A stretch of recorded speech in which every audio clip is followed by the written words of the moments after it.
अल्लाह के ज़िक्र से एराज़ का बहुत ख़तरनाक अंजाम होता है। एक अंजाम मैं तुम्हें बताने जा रहा हूँ। दो सगे भाइयों की शादी होना थी। लोनी मुसलमानों का एक बहुत अच्छा इलाका था, उसमें मुसलमानों की तादाद बहुत अच्छी खासी है, और उसके कुछ लोग दिल्ली में भी बड़ी बड़ी कोठियाँ और फ्लैट बनाकर रह रहे हैं, और लोनी में भी बहुत बड़ी बड़ी अमीर पैसे वाले लोग मुसलमानों में उनकी कोठियाँ बनी हुई हैं। सन 95 की बात बता रहा हूँ मैं कि दो सगे भाइयों की शादी होनी थी, और जिस गांव में उनकी बारात जानी थी उस गांव में दो लड़कियां उसी गांव की थी। घर अलग अलग था लेकिन गांव एक ही था। इन दोनों लड़कों ने कहा, इन दोनों सगे भाइयों ने, चलिए कल हमारी बारात जाएगी, क्यों ना आज की रात हम नाच गाने में गुजारें। इन लोगों ने, इन दोनों भाइयों ने सन 1995 के अंदर दिल्ली के मशहूर जगह जो रेड लाइट एरिया कहलाता है, जहां तवाइफें रहती हैं, गाड़ी बुक करके 8-10 तवाइफों को बुलाया। 8-10 तवाइफें जब इस घर में आती हैं लोनी में, और फिर नाच और गाना चलता है। लड़के के यार दोस्त, लड़कों के यार दोस्त भी आए हुए हैं, और पूरी रात नाच चलता है, पूरी रात गाना चलता है। देखिए तो वो क्या हो गया, ओ भैया चाय वाले, हमें तो लगा आग लग गई भाई। चाय वाला भी कमाने में लगा, जलसा सुन रहे हैं। बताइए सुनेंगे, जो चाय पी रहे होंगे वहाँ बैठ के सुनेंगे। फिल्म हॉल में तो पेशाब भी रोक के बैठ जाते हैं, यहाँ बेचारे। अफसोस होता है अल्लाह, मुझे सिर्फ बिहार बंगाल में कहना पड़ता है, कभी हैदराबाद में हमें कभी किसी को कुछ नहीं कहना पड़ा, महाराष्ट्र में कभी नहीं कहना पड़ा, कश्मीर में कभी नहीं कहना पड़ा, तमिलनाडु में कभी नहीं कहना पड़ा, पंजाब हरियाणा राजस्थान कभी किसी को नहीं कहना पड़ा। ये सब हमें यहाँ कहना पड़ता है, इन 2 में 3 में, बिहार बंगाल झारखंड, इनके अलावा कहीं नहीं किसी को डांटना पड़ता, ना फटकारना पड़ता। बहुत सिस्टम, मौलाना लोगों के लिए भी रास्ता अलग से, पब्लिक एक भी ना सेल्फी ले सकते, ना अलग से ले गए अलग से लाए, उनका अलग रास्ता, औरतों का रास्ता अलग, मर्दों का अलग, ना औरतें मर्दों में मिल पाएंगी ना मर्द औरतों में मिल पाएंगे। बड़ी अजीब सिस्टम होती है यहाँ तो, पता नहीं क्या सिस्टम है। वो चाय बेच रहा है, वो देखो वो उठ के भाग रहा है, देखिए अब उसको पेशाब लग रहा है। ये सूरत हाल होती है यहाँ पर, क्या किया जाए। सामने से और उठते हैं तो और तकलीफ होती है मुझे यार। एक बार हैदराबाद के अंदर एक आदमी आया, सामने से उठा, मैंने समझा पेशाब करा, सीधे स्टेज पे आया, माइक पकड़ लिया मेरा, हाय वो उठा के फेंक दिया पूरा माइक। ऐसा बोलता है, लगा कुर्सियां फेंकी, अंडे चले, टमाटर फूटे, आलू, ये सब। तो उसी वक्त से डर लगने लगा, जो भी उठता मुझे लगता कहीं माइक ना पकड़ ले। भाई जो चीज़ दिमाग में बैठी है वो इतनी आसानी से नहीं निकल सकती है ना। मैं भी इंसान हूं, तो मत उठा करो, उठना हो तो पीछे बैठा करो। अब ये देखो, ये देखो, हद हो गई है। इन्ना लिल्लाहि व इन्ना इलैहि राजिऊन। फिर मिसाल देना पड़ती है कुत्ते की पूंछ वाली। 100 साल तक रखो सीधा करने के लिए पाइप में, 100 साल के बाद निकालो तो सीधी हो गई होगी, नहीं वो टेढ़ी ही निकलेगी। वही हाल होता है अल्लाह के बंदे। तो वो रात भर नाच चला, सुनो बड़ा जबरदस्त वाकया, रात भर नाच चला, रात भर गाना चला, और इतनी रात चला कि पूरी सुबह सादिक हो गई और मुअज्जिन ने अजान की आवाज दे दी, अल्लाहु अकबर अल्लाहु अकबर। तवाइफों के अंदर इतना एहतराम था कि जैसी अजान की आवाज आने लगती है, मस्जिद के अंदर से तवाइफों ने नाचो गाना छोड़ दिया, वो रुक गई। लेकिन इन दोनों लड़कों ने, जिनके सर पर आज सेहरा बंधेगा, इन दोनों लड़कों ने उन तवाइफों से पूछा, ये पायलों की छनकार क्यों रुक गई है, ये नाच न क्यों बंद हो गया है। उन तवाइफों ने कहा, नौशे मियाँ अजान हो रही है, हम लोग भी मुसलमान हैं, अगरचे गलते काम करते हैं लेकिन इतना तो जानती हूं कि अजान का एहतराम होना चाहिए। ये अजान हो रही है, अजान हो जाने दीजिए, उसके बाद हम अपना काम शुरू कर देंगे। इन दोनों लड़कों ने कहा, अजान दिन भर में 5 मरतबा होती है, ये तो होती रहेगी, लेकिन तुम थोड़ी रोज आओगी। चलो तुम अपने गाना गाना और नाचना शुरू करो। चूंकि तवाइफों को पैसा लेना था, एहतराम में रुकना भी उनका बेकार गया, और इन दोनों लड़कों के कहने पर उन्होंने फिर नाचना शुरू कर दिया। सर्दियों के दिन थे, तवाइफों को तो नाचते नाचते पसीना आ गया। सुबह 7 बजे तक ये नाच गाना चला। अब उन तवाइफों को पैसे वैसे दे दिए गए और उनसे कहा गया चलो। उन तवाइफों ने कहा कि हम अकेले नहीं आए थे, अकेले जाएंगे भी नहीं, क्योंकि हम तवाइफों पर कभी भी और कहीं पर भी हमला हो सकता है, हर आदमी हमें बुरी नजर से देखता है। इन दोनों लड़कों ने एक गाड़ी ली और कहा कि तुम्हारी गाड़ी नहीं तवाइफों की आगे चलेगी, चलो गाजियाबाद से दिल्ली है ही कितना दूर, तुम्हें छोड़ के आते हैं। आज शाम को 4 बजे हम दोनों की बारात जाएगी, हम वहां से आ जाते हैं तुम्हें छोड़कर। तवाइफों की गाड़ी आगे आगे चल रही थी, इन दोनों भाइयों की गाड़ी पीछे पीछे चल रही थी। इन दोनों भाइयों की गाड़ी पीछे पीछे चल रही थी। कोहरा था, उस दिन मौसम बड़ा ठंडा था। तवाइफों की गाड़ी किसी तरीके से निकली और उसके बाद सामने से एक तेज रफ्तार ट्रक आ गया। कोहरे की वजह से पहचान नहीं हुई और इन दोनों भाइयों की गाड़ी उस ट्रक से टकरा जाती है, और ये टक्कर इतनी जोर से होती है कि गाड़ी कई बार जंपिंग खाते हुए खेत के अंदर, खलियान के अंदर जाती है। उन दोनों भाइयों के सर कुचल जाते हैं, सीना बाहर आ जाता है, भेजा निकल जाता है। उन दोनों भाइयों को मैं पहचानना मुश्किल हो गया कि बड़े भाई की शक्ल कौन सी है और छोटे भाई की शक्ल कौन सी है।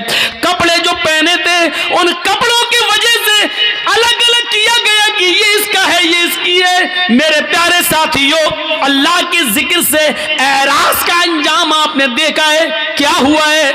ये नमाज का वक्त था, इसने नमाज को छोड़कर नाच गानों में मस्त हो गया, फिर उन तवाइफों को छोड़ने वहां गया।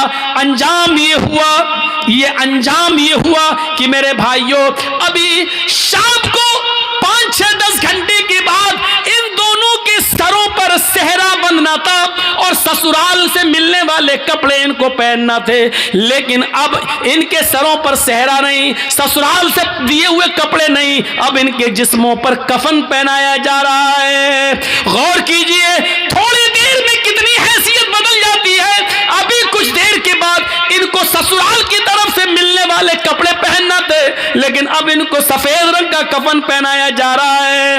अभी कुछ देर के बाद अभी इनको ससुराल की तरफ बारात लेके निकलना था, लेकिन अब ये बारात लेकर नहीं बल्कि कब्रिस्तान की तरफ निकलने वाले। अभी इनका सफर एक लड़की के गांव में होने वाला था, अब इनका सफर कब्रिस्तान की तरफ हो गया है। गौर कीजिए, अल्लाह के जिक्र से एरास का नतीजा क्या निकलता है। मेरे भाइयों, अभी इनको ससुराल जाना था लेकिन कब्रिस्तान पहुंचाया जा रहा है, कपड़े पहनना थे, कफन पहनाया जा रहा है। जिस मौलवी को अभी इनको ससुराल में बारात की जगह पर बैठकर या अय्युहल्लज़ीना आमनू तक़ुल्लाह हक़्क़ तुक़ातिह कुरान की आयतें पढ़कर इनका निकाह कराना था, आज उस मौलवी को अल्लाहुम्मा अग़फ़िर लिहय्यिना व मय्यतिना व शाहिदिना व गायबिना व सग़ीरिना व कबीरिना पढ़ना पड़ रहा है। अल्लाह के जिक्र से एरास का नतीजा ये निकलता है। मेरे भाइयों, इसी को कुरान कहता है, वमन अअरज़ा अन ज़िक्री फ़इन्न लहू मईशतन ज़न्का। अगर तुम अल्लाह के जिक्र से एरास करोगे, मुंह फेरोगे। इन दोनों बच्चों ने नमाज का इनकार नहीं किया था, नहीं नमाज नहीं पढ़ना चाहिए, नहीं, सिर्फ मुंह मोड़ा था। चलो, अरे अजान तो होती रहती है, वो अपना काम कर रहा है, तुम अपना काम करो। इनको अजान के बाद नमाज पढ़ने जाना चाहिए था, नहीं गए। ये तवाइफों का नाच देखते रहे। यही है एराज। जैसे दूध पिलाने वाली माँ अपने दूध पीते बच्चे को छोड़कर टीवी देखने लगे तो कहते ये बच्चे को से मुंह मोड़ रही है, बच्चे से एराज कर रही है। यही है नमाज से एराज करने का नतीजा।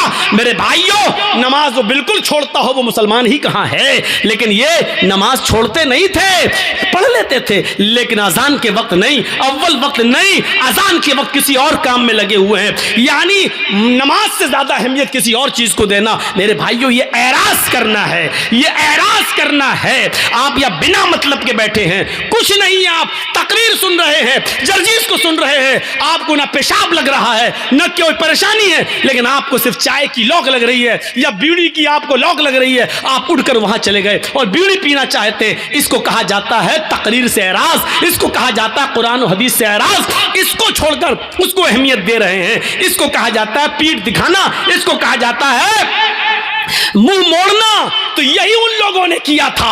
आप तकरीर सुनने आए हैं, मुंह नहीं मोड़ रहे हैं, लेकिन बीड़ी की लौक लग रही है, पीछे चले गए, बीड़ी पीने लगे। आप आए तो थे सुनने, लेकिन बीड़ी की लौक ने आपको तकरीर नहीं, पीछे ले गया। इसका मतलब यह है कि आपकी नजर में बीड़ी की अहमियत ज्यादा है, कुरान और हदीस की कम है। इसीलिए इसी तरह मेरे भाइयों, अजान हो रही है और आप खेत जोत रहे हैं, अजान हो रही है और आप कपड़ा सिल रहे हैं, अजान हो रही है आप कैरम बोर्ड खेल रहे हैं, अजान हो रही है आप इंडिया पाकिस्तान, इंडिया ऑस्ट्रेलिया का मैच देख रहे हैं और जमात जा रही है। इसी को कहते हैं नमाज से मुंह मोड़ना, इसी को कहते हैं नमाज से एराज करना।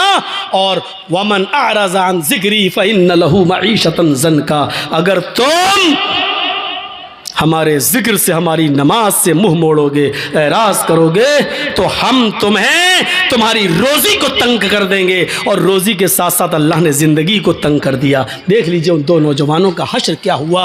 ये किसी के साथ भी हो सकता है, हमारे और आपके साथ भी हो सकता है।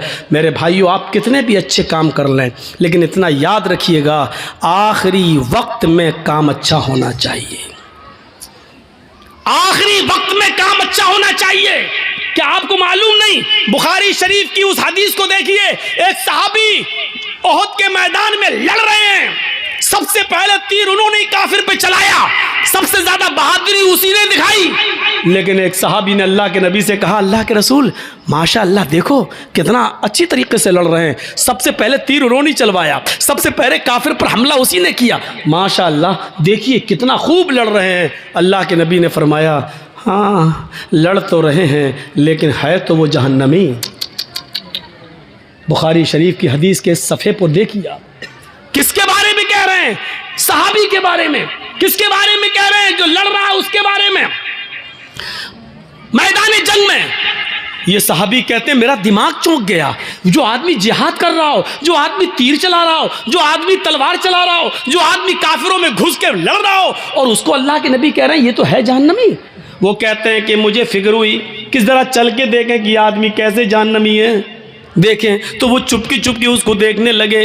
वो आदमी लड़ते लड़ते कई लोगों को मारता है, लेकिन इसके भी जख्म हो जाते हैं। तीर इसको भी लगा, तलवार इसको भी लगी, ये भी जख्मों से चूर होकर गिर पड़ा एक जगह, और इतने जख्म हो गए, इतनी जगह इस पर तलवारें मारी गईं कि ये तड़पने लगे सहाबी। जब उन्होंने देखा कि तड़प बर्दाश्त से बाहर है, तकलीफ बर्दाश्त नहीं कर सके, दूसरा सहाबी देख रहा कि देखें क्या होता है। ये ज़मीन पर पड़े हैं, जख्मों की तकलीफ बर्दाश्त नहीं कर पा रहे हैं। ये उठते हैं और तलवार लेकर ज़मीन पर गाड़ते हैं, तलवार लेकर ज़मीन पर गाड़ते हैं, और अपना ये सीने का ये बीच वाला हिस्सा जो होता है, ये पिछली, दोनों पिछलियों के दरमियान, इस पर तलवार की नोक को इस पर रखते हैं और पूरा वज़न उसके ऊपर डालकर उसके ऊपर चढ़ जाते हैं, और तलवार यहाँ से घुसती और यहाँ से निकलती है, और ये इंतकाल, मर गए। शहीद तो नहीं कहेंगे क्योंकि इनका जो इंतकाल हुआ, ये तलवार जो घोंपी उधर चली गई, तो ये सहाबी वो मर गए। अल्लाह के नबी के पास जो देख रहा था सहाबी, वो आए और आकर कहा, अशहदु अन्नका अशहदु अन्न मुहम्मद अशहदु अल्ला इलाहा इल्लल्लाह व अशहदु अन्न मुहम्मदन अब्दुहु व रसूलुहु। आपने कहा तुम तो पहले ही से मुसलमान हो, आज ये कलमा पढ़ने की क्या ज़रूरत? कहा अल्लाह के रसूल अभी कुछ देर पहले मैंने आपसे कहा था एक सहाबी लड़ रहे हैं, कितने बहादुर हैं। आपने कहा हाँ है तो वो जहन्नमी, आज मैंने अपनी आंखों से देखा। आपने कहा क्या हुआ उसका? कहा अल्लाह के रसूल बड़ी बहादुरी से लड़ा, लेकिन आखिरी वक्त सब्र नहीं कर सका, तकलीफें बर्दाश्त नहीं कर सका, उसने अपनी मौत में जल्दी कर ली। उसने तलवार जमीन पर गाड़ के अपना सीना जमीन पर रख के उस पर बोझ वजन रख दिया और इंतकाल हो गया उनका। आपने फरमाया मेरे साहबी, आपने फरमाया हाँ एक इंसान जिंदगी भर अच्छे अमल करता है, पूरी जिंदगी नेक अमल करता है, यहाँ तक कि उसके और उसके जन्नत के बीच में सिर्फ एक बालिश का फासला रह जाता है। एक बालिश यानी इतना अमल और कर ले कि वो जन्नत में चला जाए, लेकिन वहीं से अल्लाह उसको बदल देता है और जहन्नम जैसे अमाल करवाता है। मेरे भाइयों गौर करो, उस सहाबी ने कभी नमाज नहीं छोड़ी, उस सहाबी ने कभी रोज़ा नहीं छोड़ा, उस सहाबी ने कभी और कोई जंग नहीं छोड़ी, उस सहाबी ने कुछ नहीं, हमेशा नमाज, तहज्जुद की पाबंदी, सब कुछ। लेकिन जहन्नम में क्यों जा रहे हैं? क्योंकि उन्होंने खुदकुशी कर ली जो हराम है, खुदकुशी कर ली जो हराम है। अगर तुम्हें तकलीफ हुई थी तो उस पर सब्र करते, अल्लाह रब्बुल आलमीन इस तकलीफ को तुम्हारे गुनाहों का कफारा बनाता और सब्र करते तो अल्लाह तुम्हें जन्नत देता। लेकिन उन्होंने मौत में जल्दी कर ली, तकलीफ बर्दाश्त नहीं हो सकी और इंतकाल। अल्लाह के नबी ने कहा वो जहन्नम के अंदर जाएंगे। अंदाज़ा लगाइए आप, हम और आप चाहे कितने जल्द से सुन लें, चाहे कितनी नमाजें पढ़ लें, लेकिन अगर हमारा इंतकाल के वक्त, आखिरी उम्र में आखिरी वक्त अगर हमारा इंतकाल सही रास्ते पर और सही अमल पर नहीं हुआ, और आखिरी वक्त किसका कब आ जाए कुछ नहीं कहा जा सकता। हम कल मर जाएं, कल मौत आ जाए, किसको मालूम है कब किसका इंतकाल हो जाए? क्या किसी ने गारंटी ली है? हजरत अब्दुल्ला इब्ने उमर फरमाते हैं कि अल्लाह के नबी ने मेरा कांधा पकड़ा, ये कांधा, अखज़ बिमन कबिय फ़क़ाल या अब्दुल्लाह कुन फ़ी दुनिया कअन्नका गरीब औ आबिरु सबील इज़ा अमसैता फला तंतज़िर सबह व इज़ा अस्बहता फला तंतज़िर मसा। आए अब्दुल्ला, इस दुनिया में मुसाफिर की तरह रहो। जब बिस्तर पे सोने जाओ, जब रात में बिस्तर पे सोने जाओ तो सुबह ये मत सोचना कि हम जिंदा उठेंगे, और जब सुबह उठो तो ये मत सोचना कि शाम को तुम जिंदा रहोगे, और शाम का इंतजार करो, पता नहीं सुबह या शाम तक तुम मुर्दों में लिख के जाओ या जिंदों में लिख के जाओ, क्या मालूम। जब शाम हो जाए तो सुबह का इंतजार मत करना, पता नहीं सुबह तुम मुर्दों में लिखे जाओ या जिंदों में। जब सुबह हो जाए तो शाम का इंतजार मत करना, पता नहीं शाम तक तुम मुर्दों में लिखे जाओ या जिंदों में लिखे जाओ। कभी ऐसा मत करना, बस नेक अमल में आगे बढ़ो। इसीलिए दुआ की जाती है कि अल्लाह जब तक तू हमें जिंदा रख, इस्लाम पे रखना। नहीं, इसके बाद भी कही जाती है क्या? अय अल्लाह जब तक तू हमें जिंदा रख, इस्लाम पे रखना, और जब हमारा खात्मा हो तो ईमान पर हमारा खात्मा फरमाना। सिर्फ ये दुआ मत करना अल्लाह जब तक मैं जिंदा रहूं इस्लाम पे रखना, नहीं, ये दुआ भी शामिल करना कि अय अल्लाह जब मेरा इंतकाल हो, मेरा खात्मा हो, तो उस वक्त भी हम मोमिन रहें। क्योंकि देखिए सहाबी का खात्मा ईमान पर नहीं हो पाया, जिंदगी भर इस्लाम पे तो रहे, लेकिन आखिरी वक्त में मेरे भाइयों देख लीजिए कि उन्होंने खुदकुशी कर ली। आखिरी वक्त में खुदकुशी करने वाले की नमाज जनाजा जायज़ नहीं है, खुदकुशी करने वाले को मुसलमानों के कब्रिस्तान में दफन करना जायज़ नहीं है। कितने लोग खुदकुशी कर लेते हैं, कितने लोग। मेरे भाइयों इन चीजों को देखो, अल्लाह के नबी सल्लल्लाहु अलैहि वसल्लम ने तो एक और निशानी बताई थी, और क्या कहा था? युस्बिहुर रजुलु मुमिनन व युमसी काफिरन व युमसी मुमिनन व युस्बिहु काफिरन यबीउ दीनहु बिइरज़िम मिनद दुनिया। लोगों, कयामत के आने से पहले तुम एक निशानी देख लेना, ये तुम अपने सोसाइटी में देख लेना, और देख लो अपने यहाँ झांक कर देख लो ये हो रहा कि नहीं। एक मुसलमान युस्बिहुर रजुलु मोमिनन, सुबह उठेगा तो मोमिन होगा, लेकिन शाम होते होते काफिर हो जाएगा।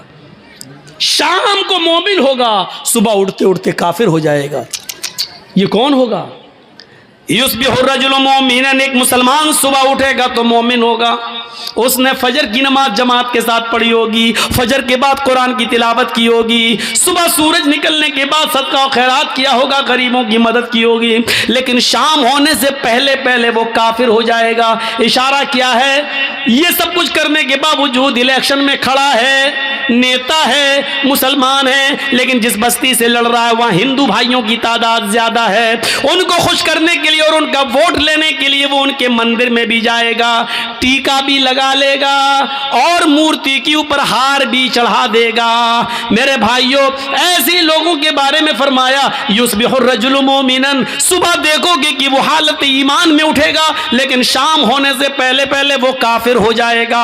अपनी सोसाइटी पर, अपने समाज में नजर डाल के देखो कि ऐसे कितने लोग मौजूद हैं जो गैर मुस्लिमों का वोट पाने के लिए टीका भी लगा लेते हैं और मूर्तियों पर हार और फूल भी चढ़ा देते हैं। हमारे हिंदुस्तान का कानून हमें जबरन मजबूर नहीं करता है। हमारे इंडिया का लॉ ये कहता है कि आप मुसलमान हैं, आप इस्लाम पर खूब जोर से अमल कीजिए, लेकिन आप हिंदू धर्म को या किसी भी धर्म को बुरा मत कहिए।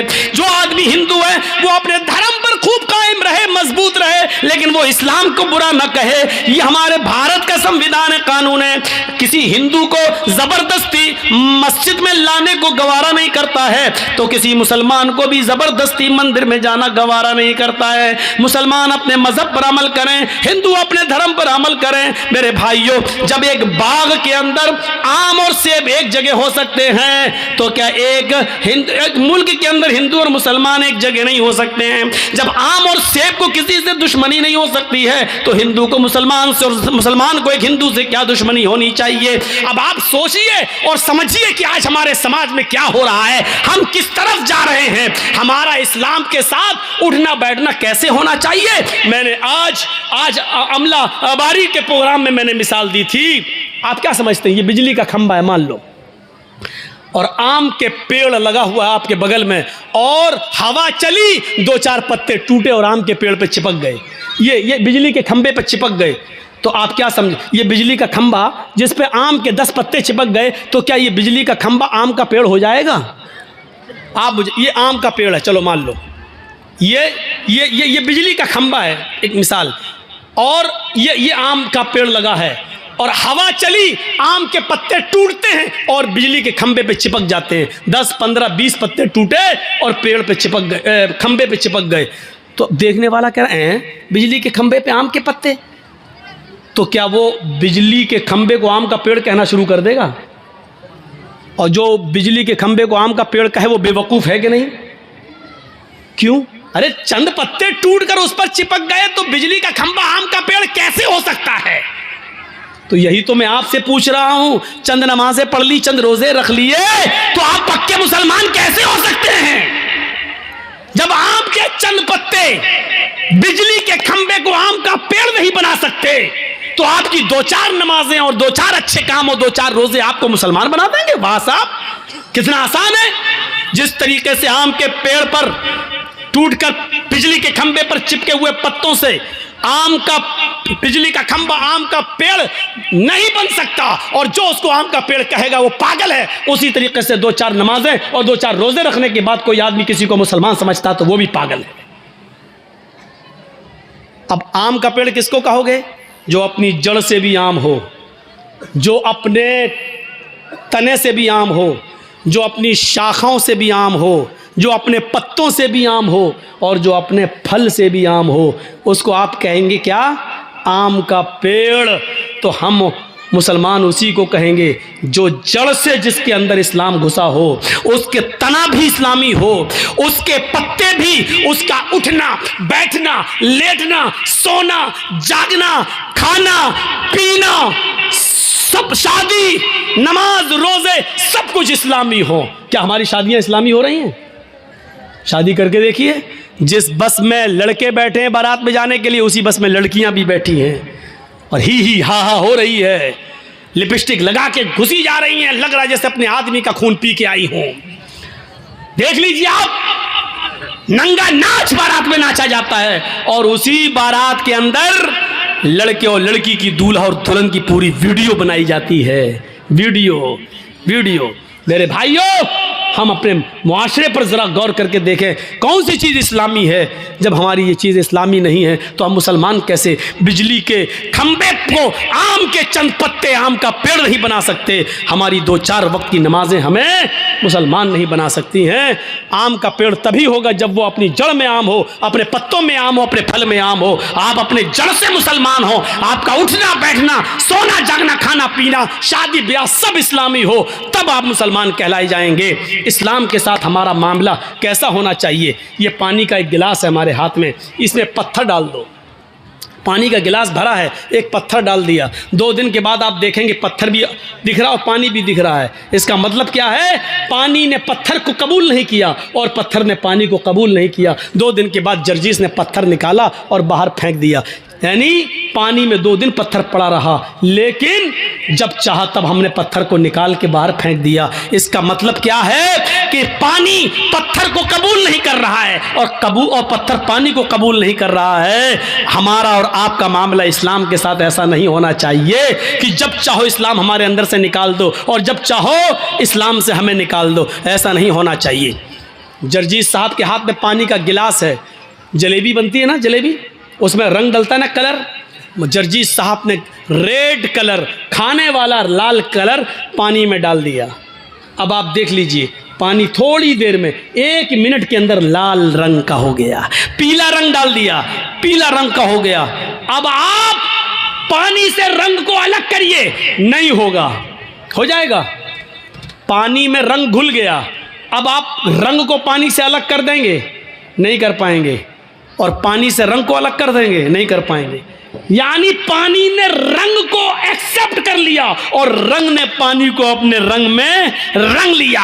अब कितनी भी कोशिश करो, ना पानी रंग को छोड़ेगा, ना रंग पानी से अलग होगा, क्योंकि दोनों ने एक दूसरे को पक्के तरीके से चिपका लिया है। अब पानी रंग से दूर नहीं और रंग पानी से दूर नहीं। हमारा इस्लाम के साथ यह व्यवहार होना चाहिए। इस्लाम हमारी जिंदगी में ऐसे घुल जाए कि हमें इस्लाम से दूर किया जाए तो ना हो सके और इस्लाम को हमसे दूर किया जाए तो इस्लाम हमसे दूर ना हो। ऐसे बहरूपियों की तरह नहीं जो किसी मंदिर में जाकर धर्म चेंज कर लें। ये पानी और पत्थर के थे, जब चाहत निकाल के फेंक दिया। हम आपसे गुजारिश करते हैं कि आप इस्लाम को रंग की तरह अपनी जिंदगी में घोलिए। जब ये इस्लाम रंग की तरह आपकी जिंदगी में घुलेगा तो ना इस्लाम आपसे अलग होगा, ना आप इस्लाम से अलग होंगे। और देख लो, हजरत बिलाल को जब चारों तरफ से घेर लिया, गरम रेत पे लिटा दिया, भारी पत्थर उनके सीने पे रख दिया और कहा इस्लाम छोड़ो, तो उन्होंने क्या कहा, अल्लाहु अहद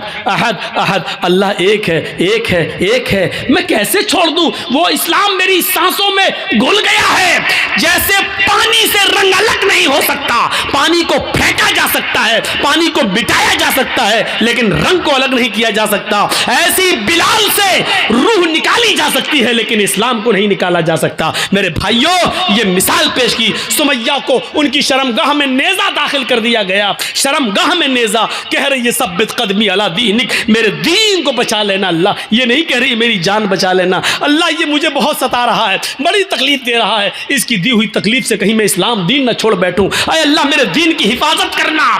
फिर सुमैया की जान ले ली गई। 2 ऊंट मंगाकर 2 पैर बांध दिए गए, एक का पैर पूरब की तरफ चेहरा और दूसरे ऊंट का चेहरा पश्चिम की तरफ किया। कहा सुमैया, इन कोड़े को मारने जा रहा हूं, ये ऊंट भागेंगे, तू चिर जाएगी, बीच से तेरे 2 टुकड़े हो जाएंगे। कहने लगी गवारा है, लेकिन इस्लाम छोड़ना गवारा नहीं है। फिर चीर दी गई और ऊंट भगा दिए गए। सुमैया के जिस्म के 2 टुकड़े हो गए, यानी सुमैया की रूह जरूर निकल गई, लेकिन सुमैया के दिल से इस्लाम नहीं निकला। हमारा और आपका ताल्लुक़ इस्लाम के साथ इसी तरीके से होना चाहिए।